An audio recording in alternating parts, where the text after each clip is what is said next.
తెలంగాణలో విద్యుత్ ఉత్పత్తి పంపిణీపై డిప్యూటీ సీఎం బట్టి విక్రమార్క ప్రజాభవన్లో పవర్ పాయింట్ ప్రజెంటేషన్ ఇచ్చారు. రాష్ట్ర ప్రజలకు ఏడాది పాలనలో ఎలాంటి ఇబ్బంది లేకుండా విద్యుత్ సరఫరా చేశామని తెలిపారు. రాబోయే వేసవిని దృష్టిలో పెట్టుకుని విద్యుత్ డిమాండ్కు అనుగుణంగా విద్యుత్ శాఖ ఏర్పాట్లు చేస్తుందని అన్నారు. గత 6 సంవత్సరాలలో పీక్ డిమాండ్ 2022-23లో 15,370 మెగావాట్లు వచ్చిందని, దీనికే గత ప్రభుత్వం ఆహా ఓహో అని గొప్పలు చెప్పుకుందని ఎద్దేవా చేశారు భట్టి. 2023-24 మార్చి 8న 15,623 మెగావాట్ల డిమాండ్ వచ్చిందని, రాష్ట్ర చరిత్రలో ఎప్పుడూ లేనంత డిమాండ్ 2025 ఫిబ్రవరి 10న 15,998 మెగావాట్లు వచ్చిందన్నారు. ఇంత డిమాండ్ వచ్చినా ఎలాంటి అంతరాయం లేకుండా విద్యుత్ సరఫరా చేశామని వెల్లడించారు డిప్యూటీ సీఎం భట్టి.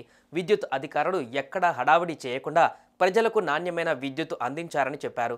రాష్ట్ర ప్రజలకు విద్యుత్ సంపూర్ణంగా అందించగలిగామని, ట్రాన్స్కో, డిస్కమ్స్ బాగా పనిచేశాయని తెలిపారు.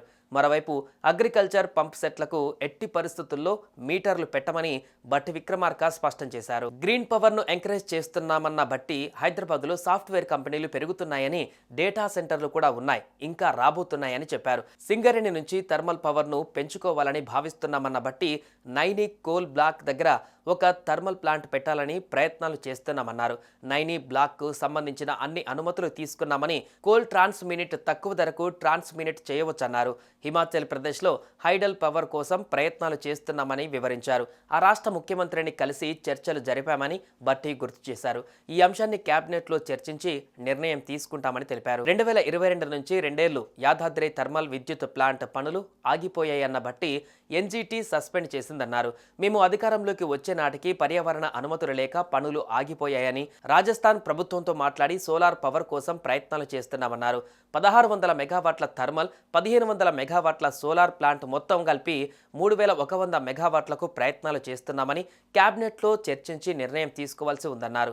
అలాగే జైపూర్లో ఉన్న సింగరేణి పవర్ ప్లాంట్ను విస్తరిస్తామని తెలిపారు. రామగుండం థర్మల్ ప్లాంట్ను కూల్చివేశామని, దీని స్థానంలో 800 మెగావాట్ల విద్యుత్ ప్లాంట్ ఏర్పాటు చేస్తామన్నారు. 2025 జనవరి 11న నూతన విద్యుత్ పాలసీని రూపొందించామని, 2030 నాటికి విండ్ పవర్ 2400 మెగావాట్ల, థర్మల్ 1000 మెగావాట్ల విద్యుత్ ఉత్పత్తి చేస్తాం. రాష్ట్రంలో వ్యవసాయ పంపు సెట్ల కోసం సబ్సిడీ 13,269 కోట్ల విద్యుత్ శాఖకు ప్రభుత్వం చెల్లించిందని భట్టి అన్నారు.